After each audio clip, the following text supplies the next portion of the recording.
May 9th in Philadelphia. And then very strange events 2 days ago. I had a very important meeting in Indiana.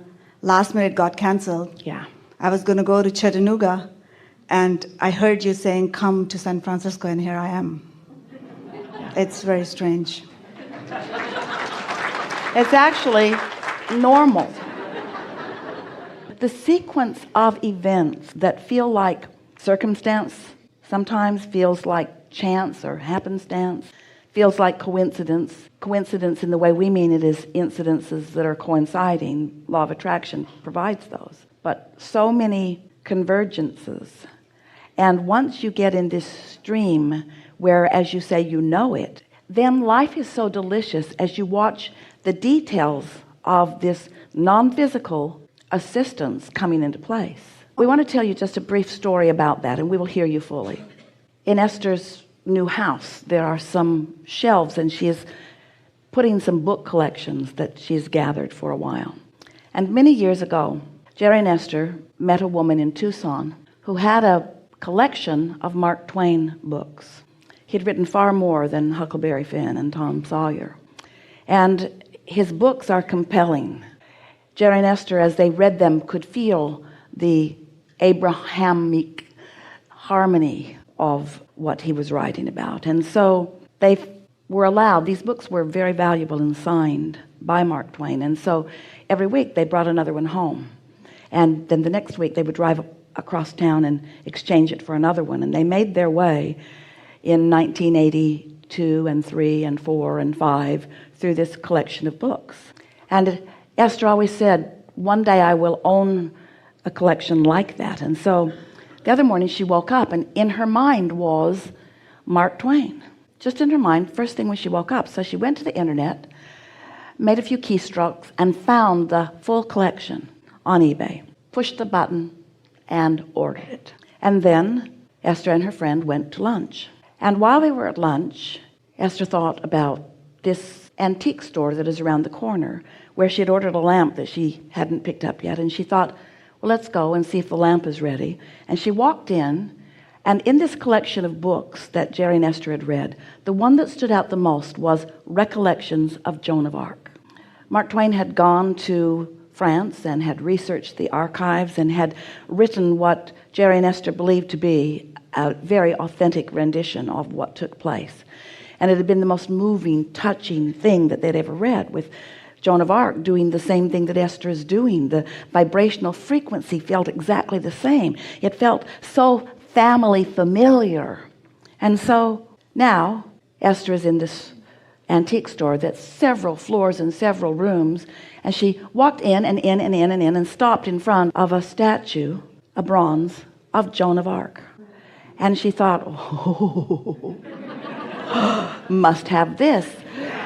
And she put it in the hands of the shop owner who was following her around, and she said, I'll take that. And he said, do you want to look around? And Esther said, no, I came for that.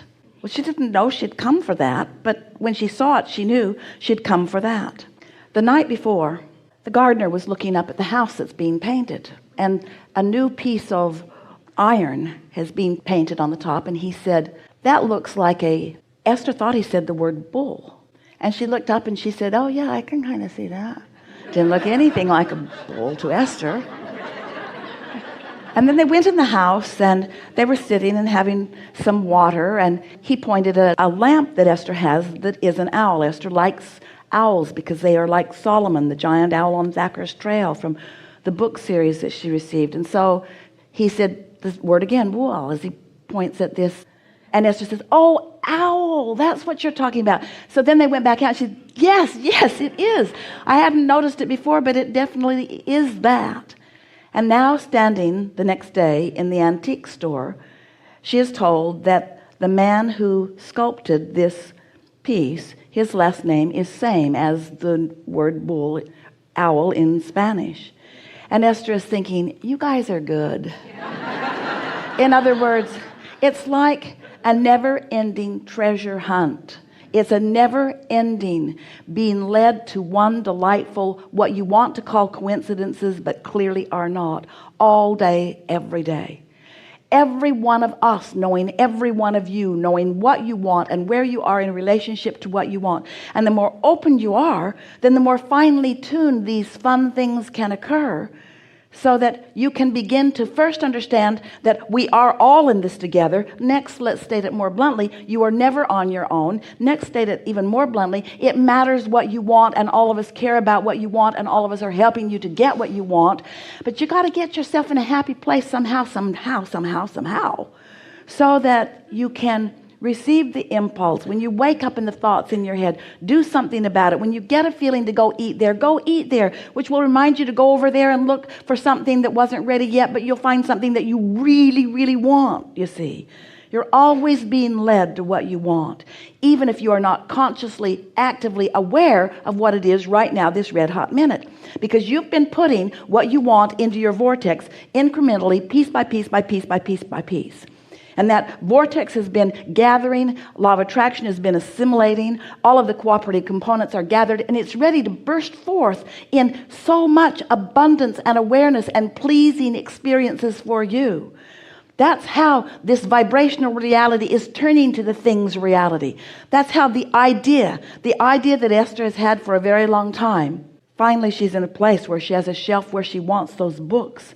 In other words, finally she's at a place where she wants to read them again. Finally she's at a place, in other words, all of the convergence of all of the things are happening.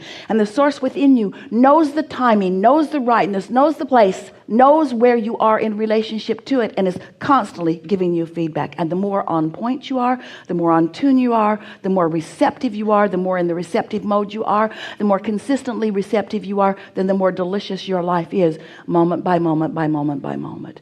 You then, and only then, really begin to be this extension of source energy here, living the way you've intended to live, not in struggle, but in constant satisfaction of the things that your life has helped you to identify are important to you, you see. And along with that comes this unconditioned, which is what an emotion is. It's the turning the thought to the thing before it's really a thing, turning the thought to a feeling before the feeling becomes the condition. It's that unconditioned, that emotion of worthiness that then just washes over you. You just have to feel the importance that you are to source. You just have to know if things that on the human scale of events could be that insignificant, matters that much, that source is guiding you step by step, impulse by impulse, you have to know how important you are to source. Yeah. And so Can I ask my question? yeah. All my life, I would say, it doesn't matter what faith you are, if you look at a person and you don't see God in them, check your faith. But my question is, 2 months ago, I came here for a retreat. I'm a survivor of incest. I'm a child psychiatrist, and I came here with my college friends. They're all physicians, and I'm 48 now, and I fell in love with one of my college mates, and we had this relationship. But 2 months ago, he broke up with me here. We were here for 2 days, and so that's what happened. And back and forth in last 2 days or last week, what happened, the way events happened. I'm very busy, and there was no chance that I could come here. So this 2 days cocoon where nobody except for a friend of mine knows that I'm here, because my phone would never stop. People would be looking where I went. I'm driving my car and I'm saying I'm going to Tennessee. A truck in front of me says Tennessee, and I started paying attention. And I'm thinking it's happening, but your voice, I'm always listening. You started saying something which only me and my daughter would talk. And then you said, don't go there and your lover will come to you. A truck came by side, it says Chattanooga, Tennessee, and it goes, and the number plate says doctor is out. I'm just going crazy. I go home and I say, okay, I'm not going there, I guess. And then I'm driving to my work next day, and everything started saying Saturday 25th, Saturday 25th. I say, okay, I'll only go there if I clearly see somewhere San Francisco Bay Area. And my phone rings, and it says San Francisco Bay Area.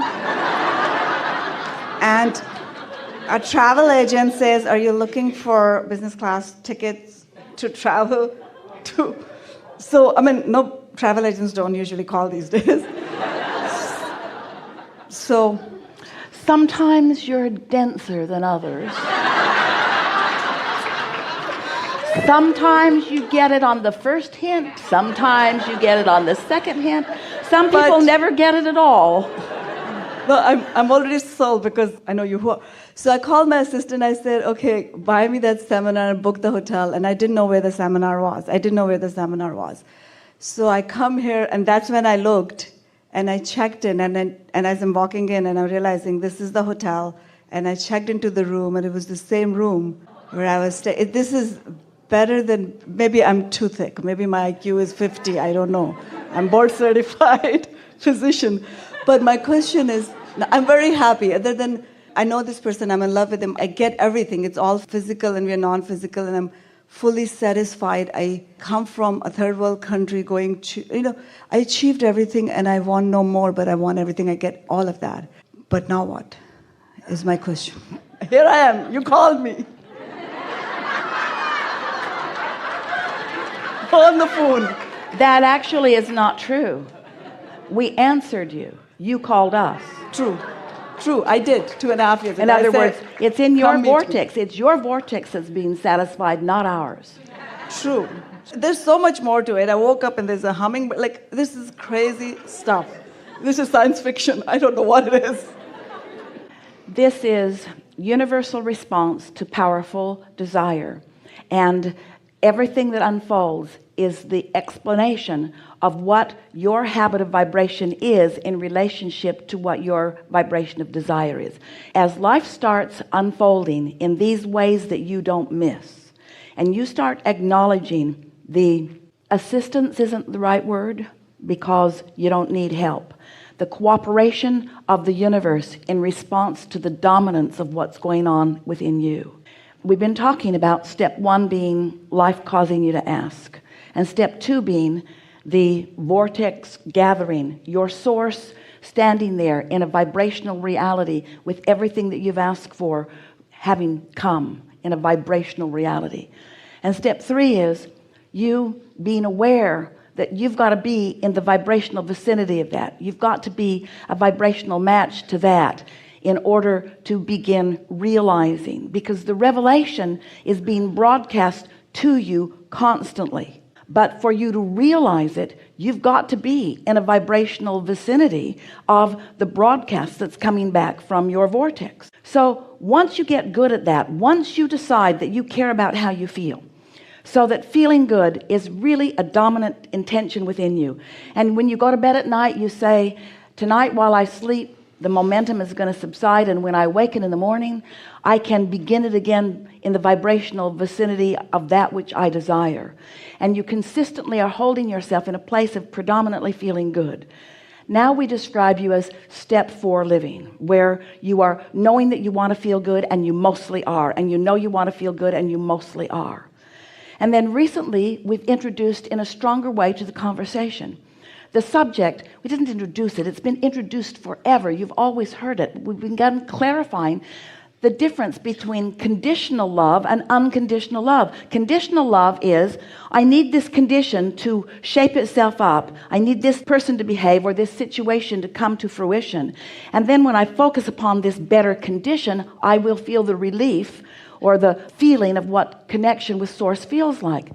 Where unconditional love means the condition doesn't have to change in order for me to find the frequency of well-being and hold it. Now that's really what step 4 living is. It's not needing the condition to change before I